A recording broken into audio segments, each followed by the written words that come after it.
اللہ کے نبی صلی اللہ تعالی وسلم کے دور کے اندر ایک شخص نے دعویٰ نبوت کیا جس کا نام مسلمہ کذاب تھا۔ اللہ کے نبی صلی اللہ علیہ وسلم نے خط لکھا اور خط کے اندر واضح یہ چیز لکھ لی کہ میں اللہ کا رسول ہوں، تو جھوٹا ہے، تو کذاب ہے۔ یہ خط لکھا اور خط لکھنے کے بعد صحابہ کرام کا مجموعہ تھا، تو اس مجموعے کے اندر اللہ تبارک و تعالیٰ کے حبیب نے یہ اعلان کیا کہ کون ہے یہ جو میرا خط لے کر مسلمہ تک پہنچا ہے۔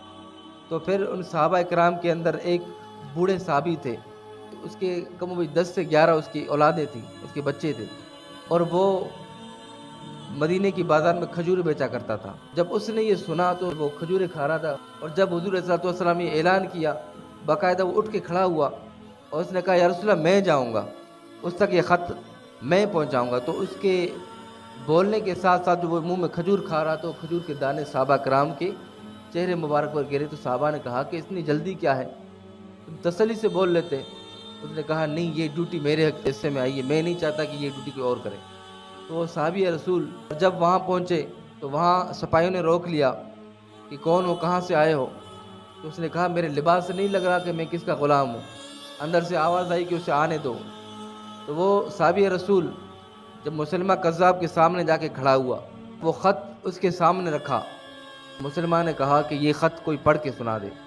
تو کھڑے کسی خادم نے وہ خط کھولا اور خط کے اندر واضح طور پر حضور صلی اللہ علیہ وسلم کی تحریر موجود تھی۔ اس میں لکھا تھا کہ میں تو اللہ کا رسول ہوں، لیکن تو جھوٹا ہے، تو کذاب ہے، تو جھوٹا ہے۔ جب اس نے پڑھ کے سنایا تو مسلمہ کذاب غصے سے لال پیلا ہوا اور اس صحابی کی طرف متوجہ ہوا اور کہنے لگا کہ تیرے نبی نے میرے بارے میں یہ جملے لکھے ہیں، تیرا اس کے بارے میں کیا خیال ہے؟ تو اس صحابی رسول کی عظمت پر قربان جائیں، صحابی رسول نے کہا کہ میرے نبی نے جو لکھا ہے وہ حق لکھا ہے، اس میں کوئی دو راہ ہو سکتی؟ میرا نبی سچا رسول ہے اور تو جھوٹا ہے، کذاب ہے۔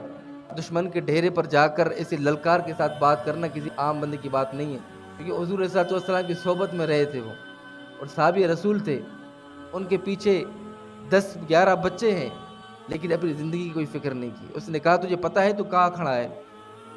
میرے ایک اشارے پر میرے غلام ہیں تو تیرے ٹکڑے ٹکڑے کر دیں گے۔ اس نے کہا جی بات تو یہی ہے کہ میرے حضور نے کہا وہ حق اور سچ ہے، چاہے تو جو کر سکتا ہے وہ کر لے۔ اس نے اس صحابی رسول کے ایک ہاتھ کو کٹوا دیا، پھر پوچھا بتا کہ اب تیرا کیا خیال ہے؟ اس نے کہا تو جھوٹا ہے، تو کذاب ہے، میرے رسول نے جو کہا وہ سچ اور حق ہے۔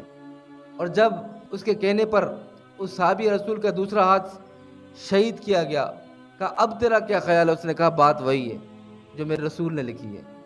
اور پھر اس سے پوچھا گیا، اس کے ایک پاؤں کو پھر کاٹ دیا گیا، حتیٰ کہ اس صحابی رسول کے جسم کو ٹکڑے ٹکڑے کر دیا گیا، لیکن اس صحابی کی زبان سے ایک ہی جملہ تھا، کیا جو میرے نبی نے کہا وہ حق اور سچ ہے، اور جو میرے نبی نے کہا تو جھوٹا ہے تو جھوٹا ہے، اس پر دو رائے قائم ہو سکتی؟ یہ صحابیوں کا عقیدہ ہے۔ تو اللہ کے نبی صلی اللہ علیہ وسلم کے ظاہری زندگی کے اندر بھی ایسے لوگ آئے جنہوں نے دعویٰ نبوت کیا، جھوٹا دعویٰ کیا۔